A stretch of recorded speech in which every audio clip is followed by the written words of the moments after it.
Alex Pereira is one of the most feared men in combat sports. The guy has knocked out world champions,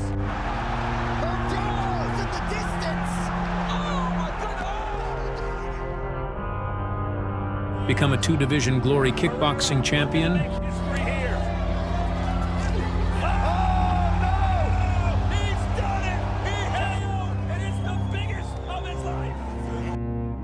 won UFC titles in 2 different weight classes, and built a reputation for putting people's lights out with a single shot.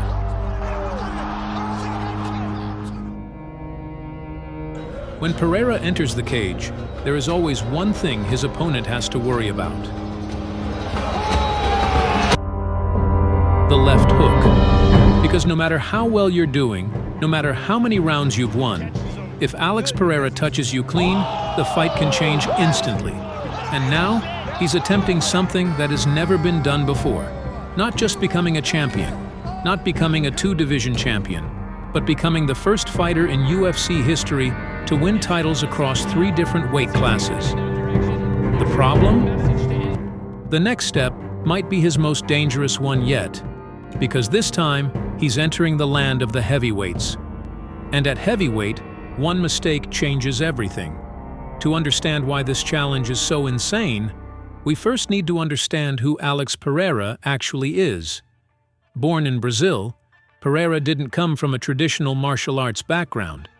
He grew up in difficult circumstances, struggled with alcohol when he was younger, and eventually found kickboxing as a way to turn his life around.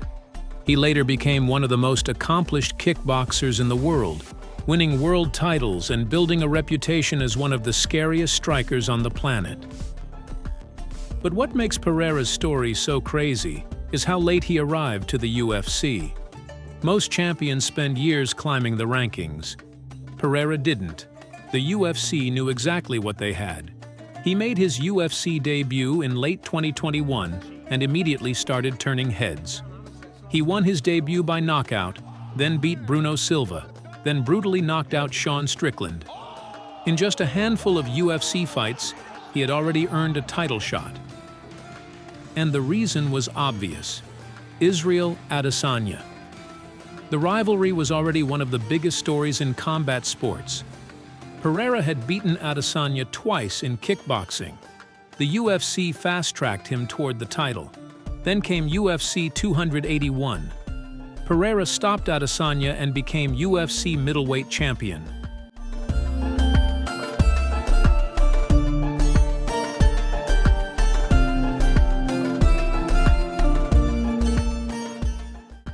A few months later, Adesanya got his revenge and knocked Pereira out.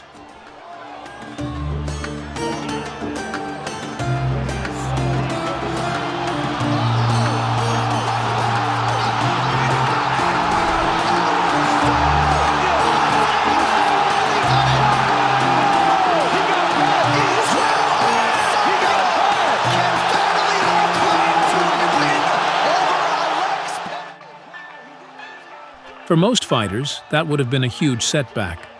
For Pereira, it was just the beginning. Instead of staying at middleweight, he moved up to light heavyweight, a division filled with bigger men, stronger men, guys who were supposed to be too much for him. It didn't matter. He beat Jan Blachowicz. He knocked out Jiří Procházka. He knocked out Jamahal Hill. He stopped Khalil Rountree. And before long, Alex Pereira was once again sitting on a UFC throne. But now comes the challenge that could define his entire legacy: heavyweight, a division where everyone hits like a truck, a division where one punch can erase 20 minutes of perfect fighting. And unlike the lower weight classes, there is no real size advantage to gain. These guys are naturally huge. Which brings us to Ciryl Gane. A lot of fans are talking about Pereira's power, and rightly so. But people are forgetting something. Ciryl Gane is not a normal heavyweight. He's one of the most athletic heavyweights we've ever seen. He's fast. He's fluid. He doesn't move like a heavyweight. He glides around the cage, constantly changing angles, constantly touching his opponents with jabs and kicks.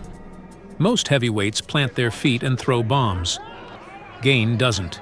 He fights almost like a giant middleweight. And that could create problems for Pereira, because Pereira likes to pressure forward. He likes to stalk. He likes to back people up and set traps. But trapping someone becomes much harder when they're constantly moving.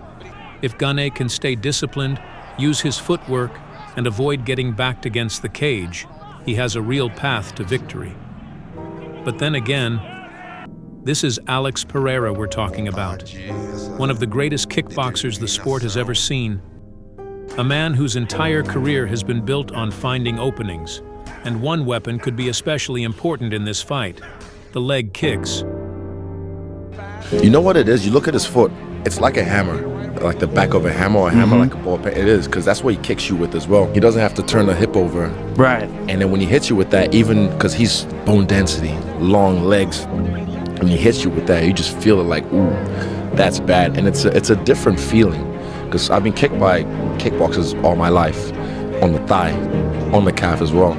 But when he hits you with that bit, it's just the surface area is so small, but it travels and transfers through your whole calf, and you're like, oh, I can't put weight on this. If Pereira starts chopping away at Gane's legs early, that movement advantage could disappear very quickly. And once Gane slows down, everything changes. That's when Pereira becomes truly dangerous, because very few people in combat sports hit harder than Alex Pereira. And if he lands clean, it might not matter how well Gane was fighting beforehand. That's the reality of heavyweight MMA. One moment, one shot, one mistake, and it's over. Which is exactly why this challenge is so fascinating. If Pereira loses, he'll still be remembered as a two-division UFC champion and one of the greatest strikers ever. But if he wins, we're talking about something completely different. A former kickboxing champion, a UFC middleweight champion, a UFC light heavyweight champion, and potentially the first fighter in UFC history to become a champion across 3 different weight classes. Not bad for a guy who only made his UFC debut in 2021 and is now doing all of this at 38 years old. At that point, the conversation isn't whether Alex Pereira is one of the greatest strikers ever. The conversation becomes, where does Alex Pereira rank among the greatest fighters of all time?